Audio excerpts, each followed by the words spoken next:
한나의 이름은 김하나였다. 나이는 27세.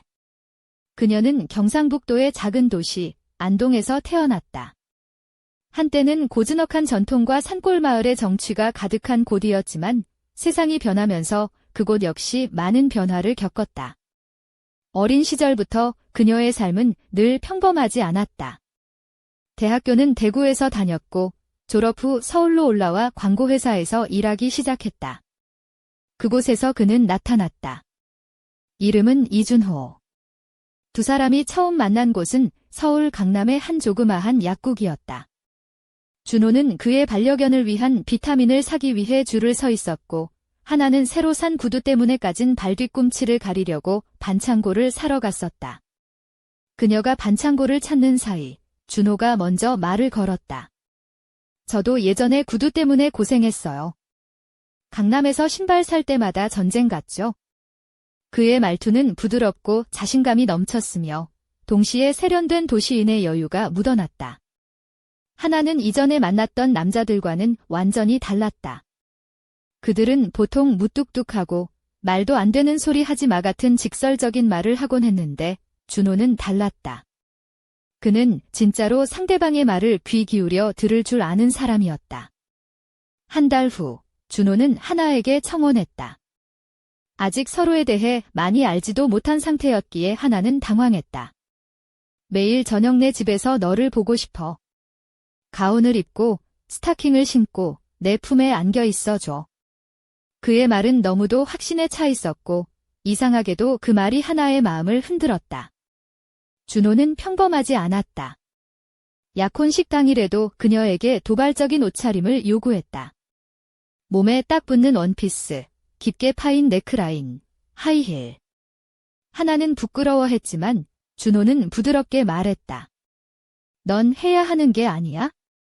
할 수 있는 거지? 그냥 너 자신으로 있어줘. 가장 용감한 너의 모습으로. 결혼식은 강원도 속초의 한 작은 펜션에서 치렀다. 손님은 거의 없었다. 준호가 그렇게 고집했다. 하나는 베이지색 레이스 드레스에 등을 드러낸 디자인, 팔꿈치까지 오는 실크 장갑을 끼고 브래지어 없이 등장했다. 그때는 어리둥절했지만 지금 와서 생각해보면 그 모든 것이 그녀의 새로운 삶을 위한 리허설이었다. 결혼 후부터 어떤 이상하면서도 달콤한 비밀이 시작되었다. 준호는 회사 동료인 민석, 동현, 그리고 가끔은 재훈이라는 친구들을 집에 데려오기 시작했다. 그들은 저녁마다 거실에 모여 와인을 마시며 영화와 음악을 이야기했다. 하나는 항상 짧은 실크 원피스와 붉은 립스틱, 하이힐을 신고 있어야 했다. 준호는 옷도 직접 골라 사주었다. 포장에 리본까지 묶여오는 선물 같은 옷들이었다. 너희 옆에 앉아있을 때 그 속옷을 입고 있으면 너는 뮤즈가 돼. 준호가 거울 앞에서 그녀에게 속삭였다. 난 중요하지 않아. 너만 빛나면 돼. 하나는 한 번 반항했다. 난 주목받고 싶지 않아. 준호는 그녀를 벽에 살짝 밀착시키고 목덜미에 손가락을 스치며 조용히 말했다. 그렇다면 내가 모두에게 사랑받는 기분이 어떤 건지 절대 모를 거야. 난 내가 그걸 느끼길 원해. 그날 이후 하나는 그들의 게임에 조금씩 빠져들었다. 눈길을 즐기고 은근한 농담을 주고받으며 준호가 그녀를 바라보는 눈빛에서 불타는 욕망을 느꼈다. 1년 후 준호는 업무차 카자흐스탄 알마티로 몇 달간 떠났다. 내가 곁에 없더라도 혼자가 아니야? 내 친구들이 내 옆에 있을 거야? 필요한 게 있으면 언제든 부탁해. 그렇게 하나는 서울의 아파트에 혼자 남았다. 처음엔 허전했지만 이내 민석이 식료품을 들고 찾아왔고 동현은 수도꼭지를 고치러 왔으며 재훈은 초콜릿 상자를 들고 와서는 이렇게 말했다. 준호가 말했어.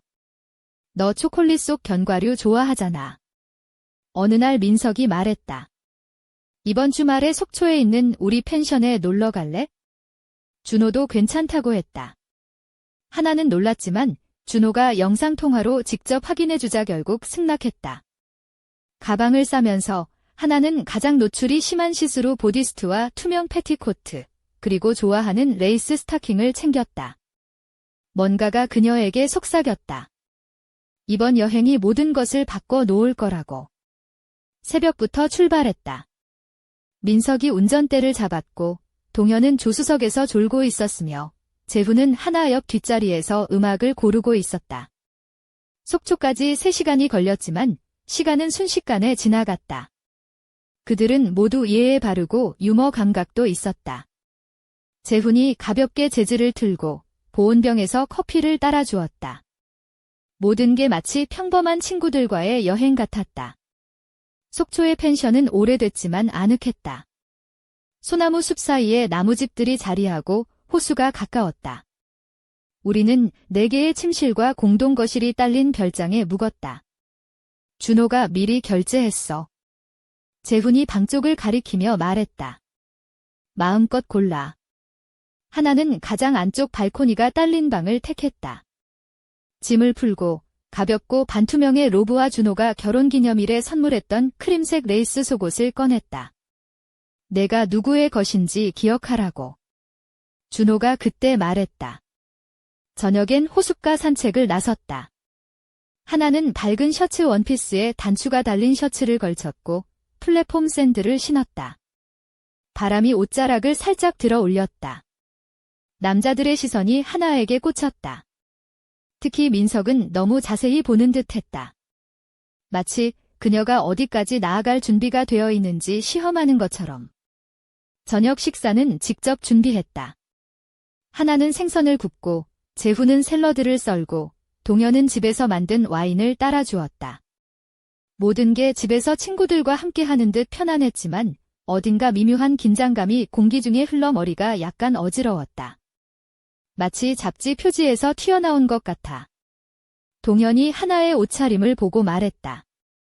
이건 준호가 골랐거든. 하나가 와인을 한 모금 마시며 답했다. 준호 취향은 확실해. 재훈이 웃으며 말했다. 그의 손이 슬쩍 하나의 손목에 닿았다.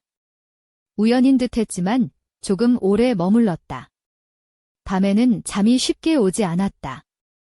얇은 벽 너머 거실에서는 누군가 웃고 있었다. 하나는 짧은 로브와 슬리퍼 차림으로 조용히 거실로 나갔다. 세 남자는 담요를 두르고 글리바인, 따뜻한 와인을 마시고 있었다. 잠이 안 오니? 민석이 물었다. 와인 탓인 것 같아. 하나가 웃으며 대답했다. 그는 옆자리를 내주었고 하나가 앉자 무심코 무릎이 그의 다리와 닿았다. 처음엔 물러서려 했지만 이내 그 감촉이 낯설지 않음을 깨달았다. 준호라면 뭐라 하지 않았을 것이다. 준호는 알고 있었고 모든 것을 허락했다. 그들은 질문도 하지 않았고 노골적으로 유혹하지도 않았다. 그저 가끔 스치는 시선과 살짝 닿는 손길, 가까워지는 몸짓이 있었다. 하나는 마치 새로운 세계의 문턱에 선 듯 느꼈다. 다음 날 아침, 그들은 호수에 들어가자고 했다. 햇살은 따사롭고 공기는 포근했다. 망설이지 말고 뛰어들어. 동현이 소리쳤다. 난 원피스 수영복밖에 없어. 하나가 거짓말했다. 민석이 웃으며 말했다. 우리도 그런 거 원하지 않아?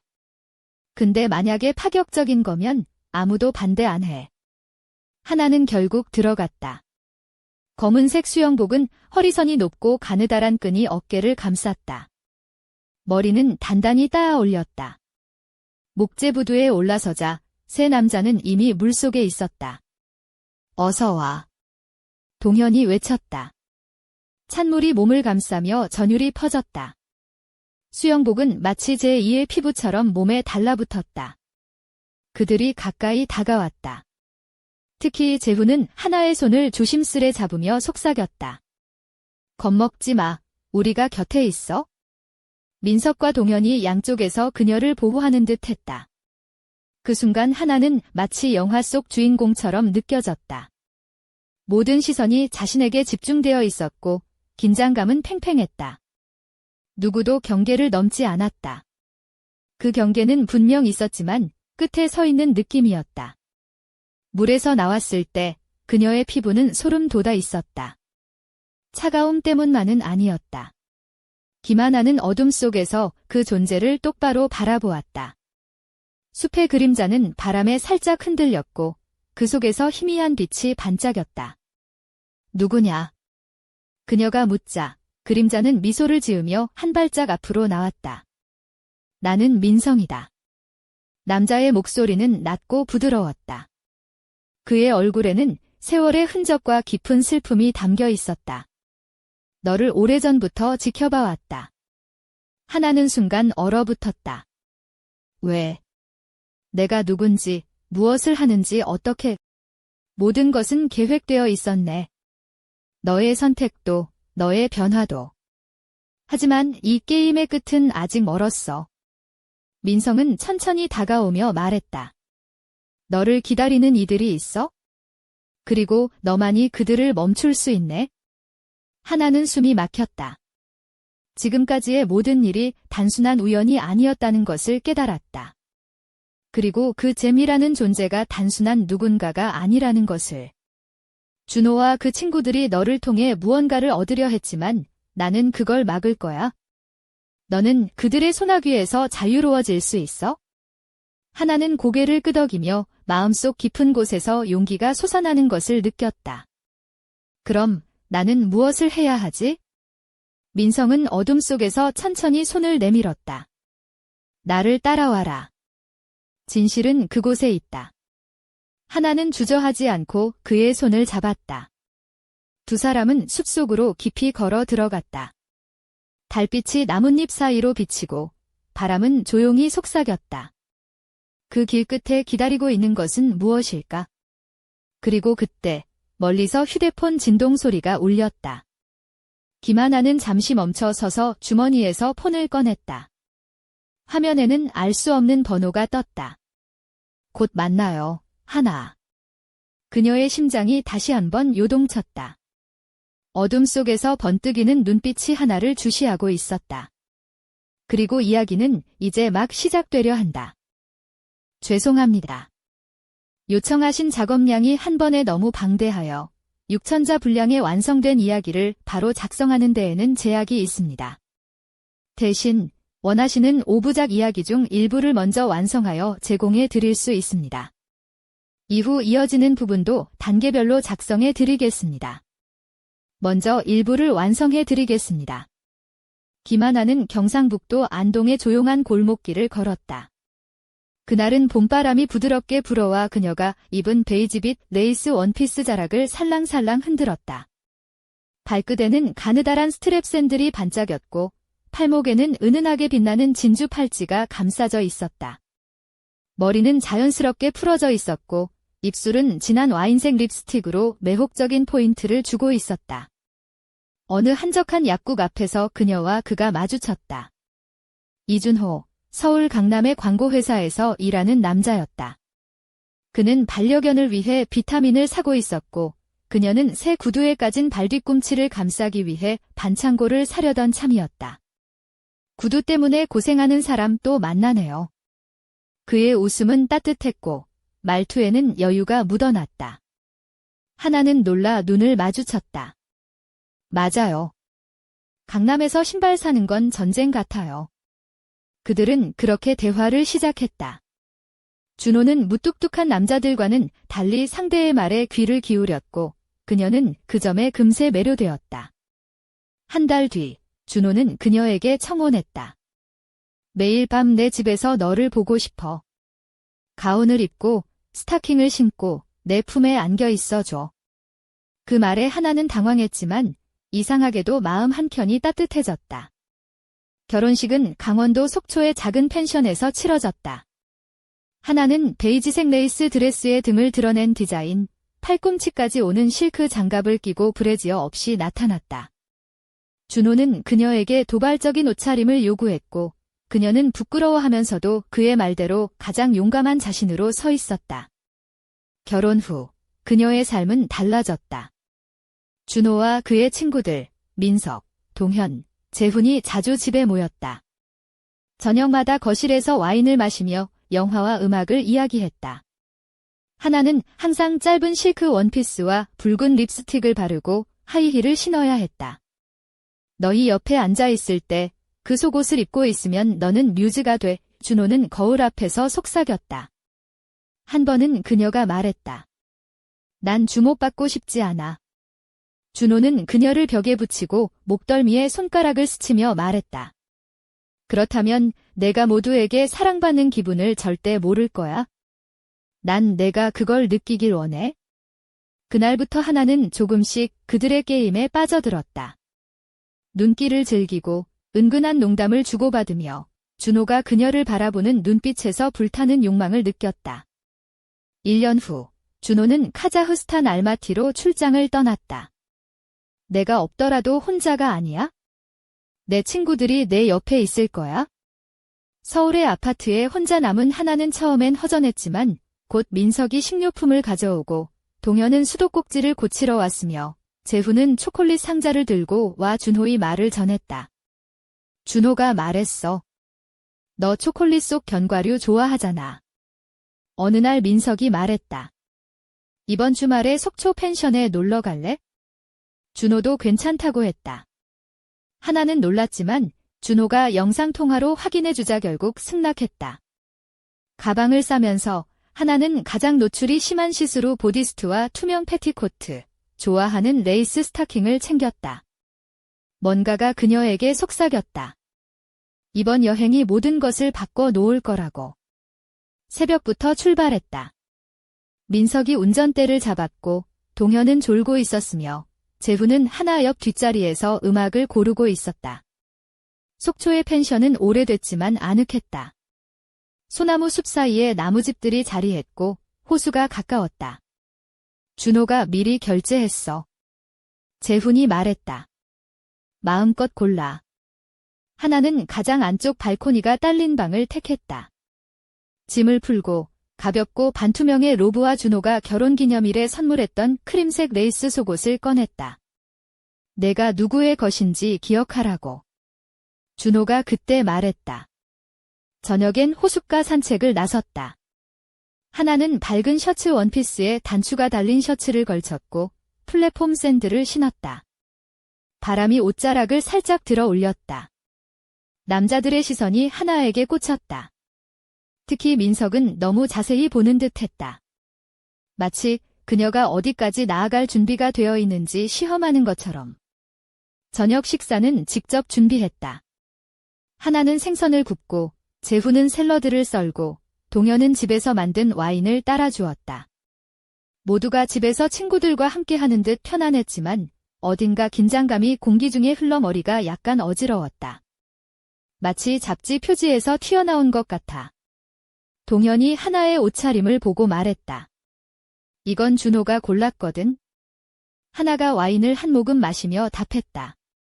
준호 취향은 확실해. 재훈이 웃으며 말했다. 그의 손이 슬쩍 하나의 손목에 닿았다. 우연 같았지만 조금 오래 머물렀다. 밤에는 잠이 쉽게 오지 않았다. 얇은 벽 너머 거실에서는 누군가 웃고 있었다. 하나는 짧은 로브와 슬리퍼 차림으로 조용히 거실로 나갔다. 세 남자는 담요를 두르고 글리바인, 따뜻한 와인을 마시고 있었다. 잠이 안 오니? 민석이 물었다. 와인 탓인 것 같아. 하나가 웃으며 대답했다. 그는 옆자리를 내주었고 하나가 앉자 무심코 무릎이 그의 다리와 닿았다. 처음엔 물러서려 했지만 이내 그 감촉이 낯설지 않음을 깨달았다. 준호라면 뭐라 하지 않았을 것이다. 그는 모든 것을 알고 있었고 허락했다. 그들은 질문도 하지 않았고 노골적으로 유혹하지도 않았다. 그저 스치는 시선과 살짝 닿는 손길, 가까워지는 몸짓이 있었다. 하나는 마치 새로운 세계의 문턱에 선 듯 느꼈다. 그날 밤 그녀는 깨달았다. 이제 그녀는 이전의 자신이 아니었다. 그리고 그 순간 휴대폰 진동이 울렸다. 화면에는 알 수 없는 번호가 떴다. 곧 만나요, 하나. 그녀의 심장은 다시 한번 요동쳤다. 바람에 흔들리는 소나무 그림자 사이로 미지의 누군가가 그녀를 지켜보고 있었다. 다음 이야기는 더욱 깊어지는 미스터리와 변화의 시작을 다룰 예정입니다. 김하나는 휴대폰 화면을 뚫어지게 응시했다. 곧 만나요. 하나라는 메시지는 마치 어둠 속에서 속삭이는 음성 같았다. 심장이 빠르게 뛰기 시작했고 몸 전체에 전율이 흘렀다. 그녀는 깊은 숨을 들이쉬고 다시 펜션 거실로 발걸음을 옮겼다. 거실에는 여전히 민석, 동현, 재훈이 있었고 그들은 무언가 알 수 없는 긴장감에 휩싸인 듯 조용히 와인을 마시고 있었다. 하나가 들어서자 민석이 조용히 말했다. 어제 받은 메시지, 우리도 받았어. 하나는 놀라 눈을 크게 떴다. 당신들도, 그래. 뭔가 시작된 거야? 우리가 알던 모든 게 흔들릴 거라는 신호 같은 재훈이 웃음을 띠며 말했다. 이럴 때는 농담 하나 해야지. 혹시 우리 펜션이 아니라 미스터리 하우스에 온 건 아닐까? 그러자 민석이 맞장구 쳤다. 하나, 내가 주인공인 미스터리 드라마 말이야. 제목은 속초의 밤 너때. 하나는 씁쓸하게 미소 지었다. 너희 농담도 듣기 좋다. 그때 갑자기 동현이 창밖을 가리켰다. 한 무리의 그림자가 소나무 사이로 천천히 다가오고 있었다. 그들은 검은 옷에 얼굴을 가린 이들이었다. 하나는 숨을 죽이고 몸을 숨겼다. 누구지? 하나가 속삭였다. 이민석이 고개를 저었다. 모르겠어. 하지만 우리가 맞서야 할 상대임은 분명해. 그들은 재빨리 거실 불을 끄고 조명을 최소화한 채 움직였다. 하나는 가슴이 두근거렸다. 그녀는 자신이 더 이상 평범한 여자가 아니라는 것을, 이제부터는 무언가 거대한 일에 휘말렸다는 것을 직감했다. 그날 밤, 잠을 이루지 못한 하나는 창문 너머로 숲을 바라보았다. 저 멀리 희미한 불빛과 함께 수많은 눈빛들이 그녀를 주시하고 있었다. 그 눈빛들은 친근하지 않았다. 그것은 경고였고 초대장이었다. 다음 날 아침, 하나는 조용히 짐을 챙기기 시작했다. 그녀는 검은 레이스 마스크와 루비비 속옷 세트를 다시 꺼내 들었다. 이젠 더 이상 숨을 곳도 도망칠 곳도 없다는 것을 알았기 때문이었다. 그러나 그녀 마음 한켠에는 알 수 없는 기대감도 자리 잡고 있었다. 이 모든 미스터리와 위험 속에서 그녀가 누구인지, 무엇을 선택할지 결정할 순간이 다가오고 있었다. 차가운 바람이 창문을 스치며 그녀에게 속삭였다. 준비됐니, 하나? 진짜 이야기는 이제부터야. 그 순간 거실에서 휴대폰이 울렸다. 화면에는 채미라는 이름이 떴다. 하나가 전화를 받자 낮고 차분한 목소리가 들려왔다. 어서 와, 하나. 내가 선택한 길 위에 서 있는 것을 환영해. 하나의 눈빛이 결연해졌다. 그녀는 깊게 숨을 들이쉬고 말했다. 나는 준비됐어. 이제 시작하자. 그리고 그녀의 앞에 펼쳐질 세상은 그 어느 때보다도 어둡고 또 황홀했다. 이어지는 이야기는 하나가 미지의 세계 속으로 걸어 들어가면서 밝혀지는 비밀과 그녀가 마주할 운명을 다룰 예정입니다. 김하나는 심호흡을 하며 땜이라는 이름의 발신자와의 통화를 마쳤다. 전화가 끊기자 그녀의 손에는 묘한 힘이 생긴 듯 했다. 이제는 더 이상 도망칠 수 없다는 사실과 그 무엇과도 맞설 준비가 되어 있다는 다짐이 동시에 마음속에서 피어났다. 그날 오후, 속초의 작은 펜션은 전과는 전혀 다른 분위기에 휩싸였다. 소나무 숲 사이로 내려앉은 햇살은 따뜻했지만 공기에는 긴장감이 맴돌았다. 민석, 동현, 재훈은 하나를 둘러싸고 저마다의 표정으로 무언가를 논의하고 있었다. 하나야, 우리가 지금까지 알던 건 빙산의 일각일 뿐이야. 민석이 낮게 말했다. 준호와 그 친구들이 말한 선택은 단순한 게임이 아니었어. 그들은 무언가 더 큰 계획의 일부였고 넌 그 중심에 서 있어. 동현이 덧붙였다. 그리고 샘이라는 존재가 그 계획의 열쇠를 쥐고 있어? 그가 왜 너를 부르는지, 우리가 왜 이곳에 모였는지 곧 알게 될 거야. 재훈은 미소를 지으며 농담을 던졌다. 그래서 우리가 지금 진짜 미스터리 드라마 속초의 밤 주인공이 된 거지? 근데 이 드라마, 대본도 없이 즉흥극이라니 참 힘들다. 하나는 고개를 끄덕이며 그들을 바라봤다. 뭐든지 난 준비돼 있어. 하지만 그 전에 우리 모두 솔직해져야 해. 준호는 어디에 있지? 그 사람은 정말 우리 편인가? 민석은 한숨을 내쉬었다. 준호는 지금 알마티에 있지만 그도 이 일에 깊이 관여되어 있어. 그를 믿느냐는 너의 선택에 달렸어. 그날 저녁, 하나는 다시 호숫가로 나갔다. 검은색 레이스 마스크를 쓴 채 루비빛 속옷 세트 위에 부드러운 회색 가디건을 걸쳤다. 발끝에는 은은한 광택이 도는 검은 하이힐. 머리는 높게 묶여 있었고 입술은 진한 와인색으로 물들어 있었다. 호수 위로는 달빛이 은은하게 퍼졌고 물결은 잔잔하게 반짝였다. 그 순간 숲속에서 발소리가 들려왔다. 민성이라고 자신을 소개한 그 남자가 그녀 앞에 나타났다. 하나, 내가 여기까지 올 줄은 몰랐네. 그의 목소리는 부드럽지만 단호했다. 이제부터는 선택이 아니라 행동이 필요해. 하나는 눈을 가늘게 뜨고 그를 바라봤다. 무엇을 해야 하지? 민성은 손을 내밀어 호숫가에 놓인 작은 상자를 건넸다. 이 속에는 내가 앞으로 마주할 진실의 일부가 담겨 있어. 하지만 조심해야 해. 한 번 열면 되돌릴 수 없으니까. 하나는 잠시 망설였지만 곧 결심한 듯 상자를 열었다. 안에는 오래된 사진과 편지, 그리고 작고 정교한 열쇠가 들어 있었다. 사진 속에는 준호와 세 남자가 웃고 있는 모습, 그리고 미묘하게 불안한 그림자가 드리워진 듯한 풍경이 담겨 있었다. 편지에는 이렇게 적혀 있었다. 진실을 마주할 용기가 있다면 열쇠가 너를 자유롭게 할 것이다. 하지만 그 길은 고통과 희생으로 가득할 것이다. 하나는 손에 쥔 열쇠를 꽉 쥐고 결심했다. 이제부터 내가 진짜 나를 찾는 여정을 시작할 거야. 그 순간 숲속에서 누군가의 속삭임이 들려왔다.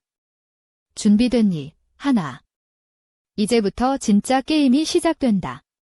달빛 아래 그녀의 눈빛은 그 어느 때보다도 빛났다. 다음 이야기는 하나가 숨겨진 진실과 마주하며 그녀의 선택이 세상을 어떻게 바꿀지 다룰 예정입니다.